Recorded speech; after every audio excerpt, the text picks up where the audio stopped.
Good morning, everyone. This is really a dream come true to see all of you here with us. Mr. Mahesh Bhatt has been the inspiration and the visionary for a program we're presenting today called The Third Eye.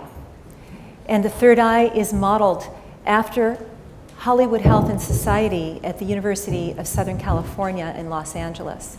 And we see writers, producers, and directors and actors as the master storytellers of our time.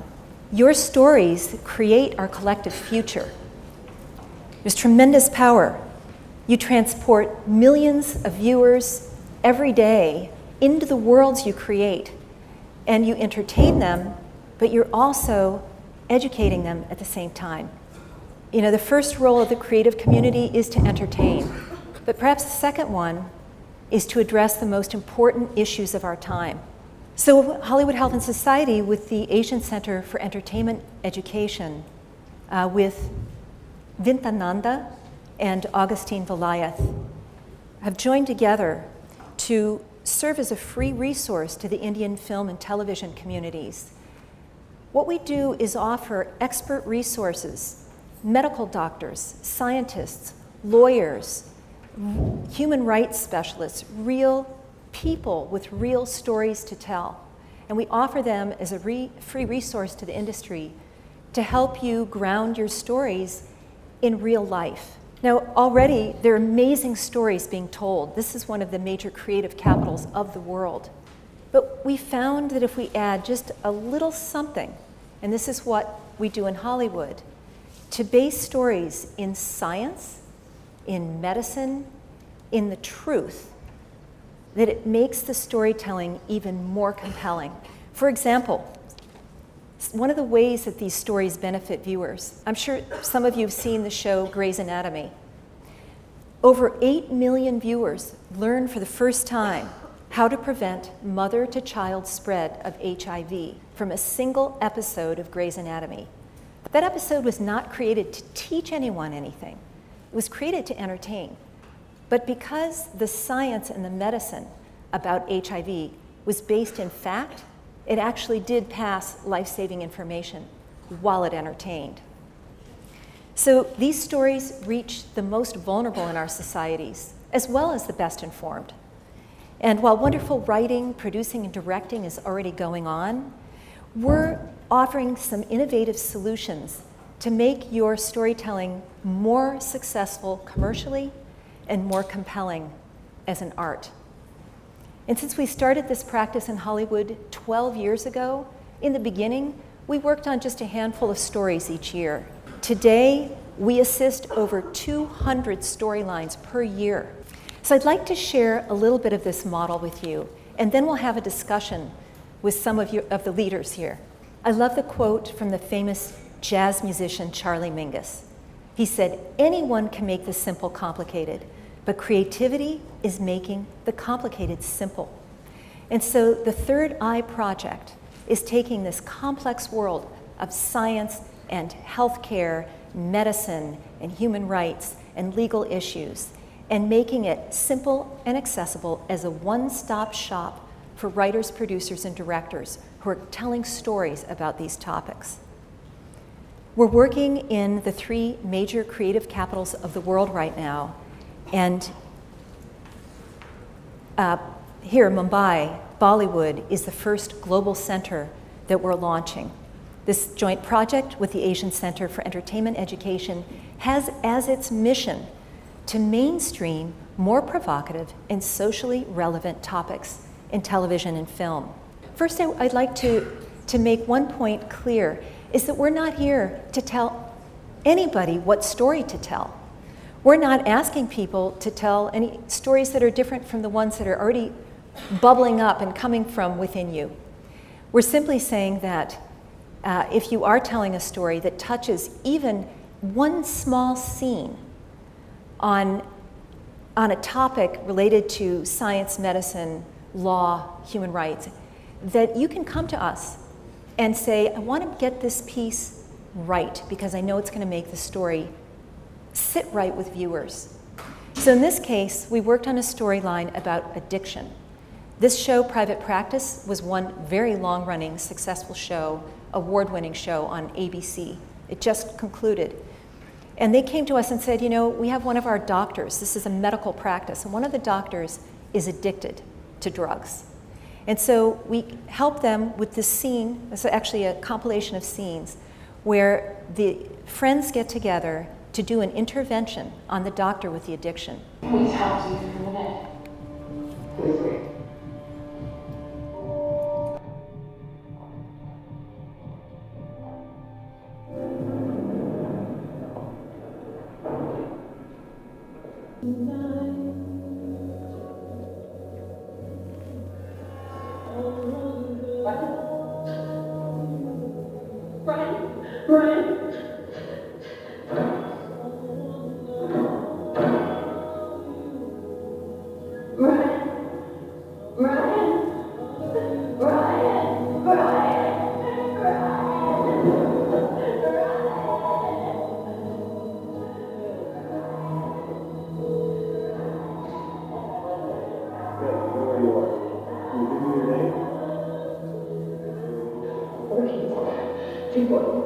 Two girls.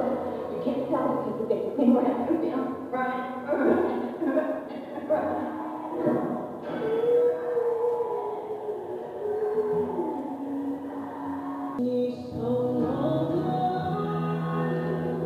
Better, is there anyone you want me to call? Call Dr. Addison first, Montgomery. Tell her I said I'm ready to go to rehab.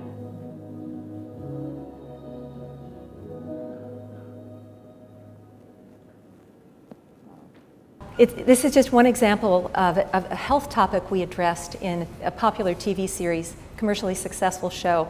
And I'm going to show another one that's lighter, that's more of a comedy. But this is on Grey's Anatomy.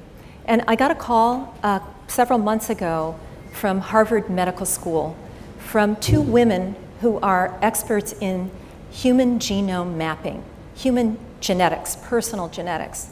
And they were telling me about the way genome mapping is being used today to detect disease and also to discover treatments for an individual for that disease. And I had this intuition that maybe it would be a good fit for Grey's Anatomy. So it just so happened that Grey's Anatomy called us, which they do nearly every day, and said that they were looking for a cure for a disease. And so we connected the writers and producers by phone for a 30-minute call with the Harvard Med School researchers. And I'm going to show you one of the stories that emerged from that conversation. And again, this is a compilation of clips from a story that played out over several episodes. Okay, if you and the other board members would just read what the document. Hello, this is Christina. Yang. What do you want to say? Anything, just talk. Get up. Hey, this is Miranda. I'm an excellent surgeon and a forward thinker. Your mother's a surgeon, your father's a surgeon. You'll very likely want to be one too, but I'm hoping Yeah, we see it's just some different coordinating. I haven't done all the others across all these, but it looks like you're going to get your funding. I never said there wasn't anyone else. Yeah, well, one of the other departments cut their budget. So you can see how much of the genome mapping language made it in, and story made it in.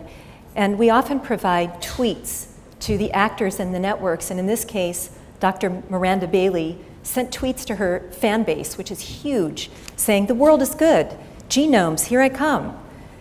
There are over 3 billion base pairs of the human genome, but my proposal will only cost a fraction of the dollars." And this other one, "Earth-shattering cardio research and cutting-edge genetic testing go hand in hand." And so you can see, even in a playful way, she's getting accurate medical content out to the public that echoes the narrative in the storyline. So in the last 3 years alone, we've assisted over 565 aired storylines on shows like these. And we worked with 91 TV shows across 35 different networks, and this is just an illustrative list of those shows. We've placed over 2,000 web links on the show's websites on topics like these and many more to connect fans and viewers to credible sources of information. So we don't want anybody relying on TV for their health or scientific information, and yet we know they do. And so we try to connect them with more rigorous information through the website and social media. Well, one of the ways we work to inspire writers, producers, the creative community is through our story tours. And this is Dr. Neil Baer, who's the executive producer of a new show called Under the Dome. He was also the executive producer of ER, Law and Order Special Victims Unit, and A Gifted Man. And he partners with us to take teams of writers into, in our case, we go into the slums. We learn about gang violence and environmental justice. We meet real people with real stories to tell, and this is what inspires Hollywood. We took a group to learn about climate change to the NASA's Jet Propulsion Lab.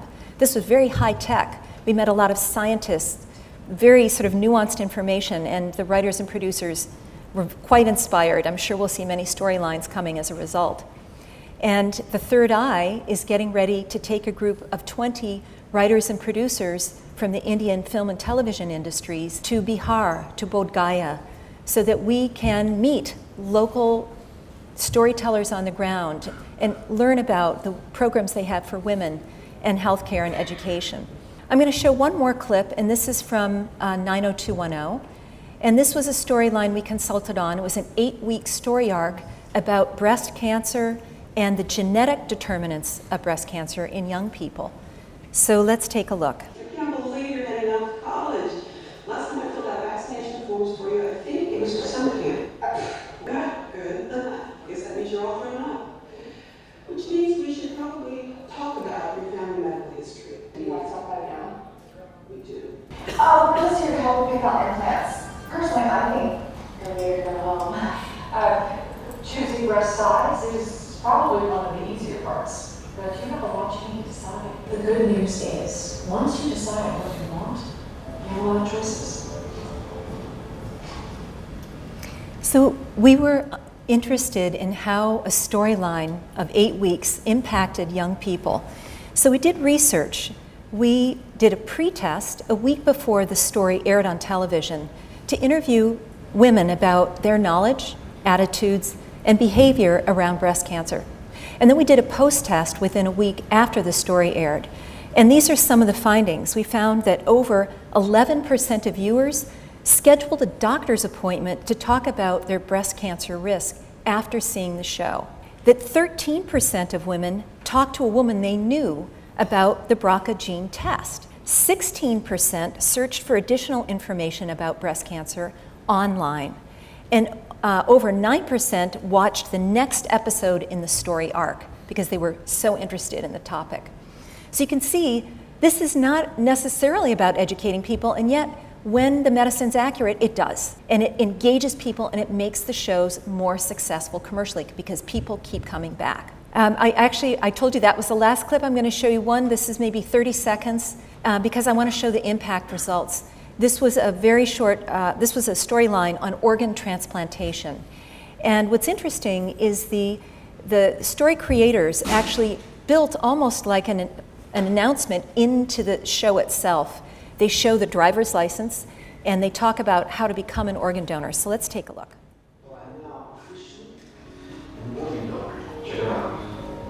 Hey, glad. Alright, as long as you treat it with more respect on you.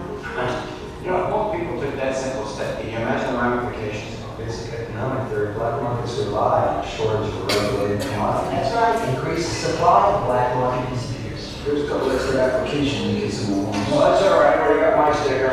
Yeah, look, I've been an organ donor for years.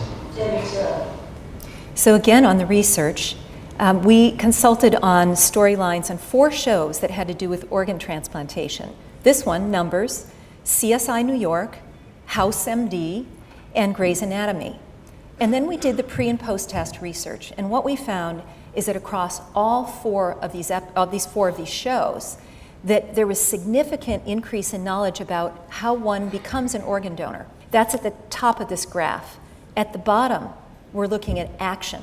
And where the red circle is, it shows that the show Numbers motivated over 10% of viewers to sign up to become organ donors after seeing 1 episode of the show.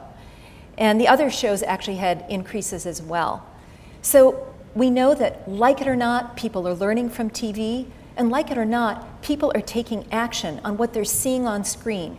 They believe it's true, and then we have an opportunity to make it accurate so that it actually provides something of value. The other kind of research we do is media mapping. And so we do an analysis of the most commercially successful shows, the top 30 shows every year.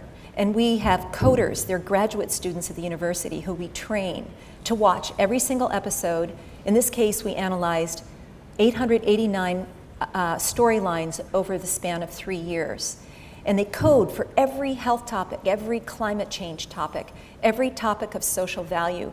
And this is just a wheel that shows the relative breakdown of health-related storylines. So you can see homicide or death is huge. There's a lot of dramatic potential for stories, and so there's a lot of death. There's mental health and reproductive and women's health are very big, cancer, substance abuse, unintentional injury, and these other topics as well.